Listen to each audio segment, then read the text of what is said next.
সবার উপরে বিশ্বাস করা যায়, আওয়ামী লীগের উপরে বিশ্বাস করা যায়।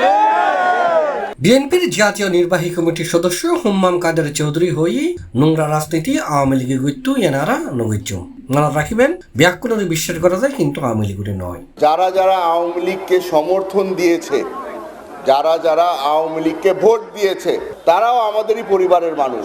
আমার পরিবারেও অনেক আওয়ামী লীগ আছে, আমি জানি, আমি স্বীকার করি। এখন আমরা যদি বারবার করে বলি যে আওয়ামী লীগের সাথে যারা জড়িত তাদের সাথে আমাদের কোনো সম্পর্ক থাকবে না, এটা তো আর হয় না ভাই।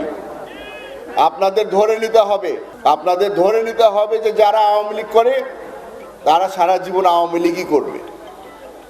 আমি আপনাদেরকে বলছি না যে তাদেরকে বুকে টেনে নেন, আমি খালি এতটুকু বলছি, আমাদেরকে যতটুকু কষ্ট দিয়েছে, আমাদের সন্তানদেরকে যতটুকু কষ্ট দিয়েছে, এই কষ্ট আমরা কাউকে দিব না। মার্চের 11 তারিখ মঙ্গলবার সন্ধ্যায় চট্টগ্রামের রাঙ্গুনিয়া উপজেলার কাদেরনগর সালাউদ্দিন কাদের চৌধুরীর বাসভবন প্রাঙ্গণত ইফতার মাহফিলত প্রধান অতিথির বক্তব্যে তিনি এসব কথা হয়। এই সময় তিনি আরো হয় যারা আওয়ামী লীগের সমর্থন দিয়ে ভোট দিয়ে তারাও আর পরিবারের মানুষ। 16 বছর ধরে যে ধরনের অত্যাচার সহ্য করে এসেছি, খালি আমি না, আপনারা এখানে যারা এসেছেন, আমার মনে হয় না বেশিরভাগ মানুষ কোনো সময় এই 16 বছরের মধ্যে কারো বাড়িতে ইফতার করতে পেরেছেন। টেনশন মুক্ত কারো বাড়িতে আপনারা দাওয়াত খেতে পারেননি। রেওয়াজ হয়ে গিয়েছিল যে আমাদের বিএনপি পরিবারের কারো যদি মেয়ের বিয়ে হয়, ছেলের বিয়ে হয়, পুলিশ আগে গিয়ে পৌঁছে যেত যে ওইখানে কে আছে না আছে ওটা পরিদর্শন তারা করবে। বিয়ের মঞ্চের থেকে মানুষজনকে অ্যারেস্ট করা হচ্ছিল। এই নোংরা রাজনীতি যেটা আওয়ামী লীগ করেছিল, আমরা সেই নোংরা রাজনীতিতে বিশ্বাস করি না। নিজ দলের কিছু নেতাকর্মীর উদ্দেশ্যে তিনি হই বোধকে আড়াল লয় মুনাফিকি করছিল আর ফাঁসে দিয়ে আর ফিরত নাজি ছুরি মারছিল। আমার বাবা একটা জিনিস আমাকে বারবার করে বলেছিল উনি যখন জীবিত ছিল, সবার উপরে বিশ্বাস করা যায়, আওয়ামী লীগের উপরে বিশ্বাস করা যায়। অনেকে হয়তো বলবে আমি আওয়ামী লীগের পক্ষ নিয়ে কথা বলছি, আপনারা সেটা বলতেও পারেন। তবে আমি আজকে আপনাদেরকে এতটুকু বলবো, আওয়ামী লীগকে যেভাবে করে আমি নজরে রাখতে বলছি, আওয়ামী লীগকে যেভাবে আমি বলে দিচ্ছি যে আপনাদের উপরে আমরা বিশ্বাস করি না, তার থেকে বড় হলো গিয়ে যারা আমাদের সাথে মুনাফিকি হয়েছিল, যারা আমাদের পাশে দাঁড়িয়েই আমাদের পিঠে ছুরি দিয়েছে। বিপদের সময় খুব কম মানুষ পাশে এসে দাঁড়িয়েছিল, আমার খুব কম মানুষ পাশে এসে দাঁড়িয়েছে, আপনাদের পাশে দাঁড়িয়েছিল। অবশ্যই তাদেরকে মূল্যায়ন করা হবে।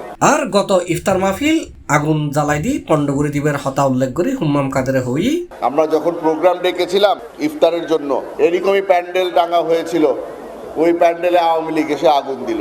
ওই মামলা এখনো চলছে, সাক্ষী চলছে বলে এখন।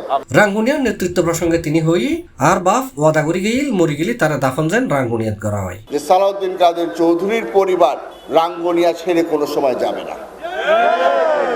রাঙ্গুনিয়ার নেতৃত্ব দিতে হবে রাঙ্গুনিয়ার মানুষদেরকে, আপনাদের উপরে ছেড়ে দিচ্ছি। বাবা ওয়াদা করে গিয়েছিল মরে গেলে দাফন যেন রাঙ্গুনিয়াতে করা হয়। আর বিপদত নাকি রাঙ্গুনিয়ার মানুষ হলারা বারবার ফাইয়ে জানিয়ে হুম্মাম কাদের চৌধুরী হই আপনাদেরকে আমি আজকে আশ্বস্ত করতে চাই, সামনের রাজনীতি আমরা সবাই মিলে করব। একা একা অনেকদিন হেঁটেছি।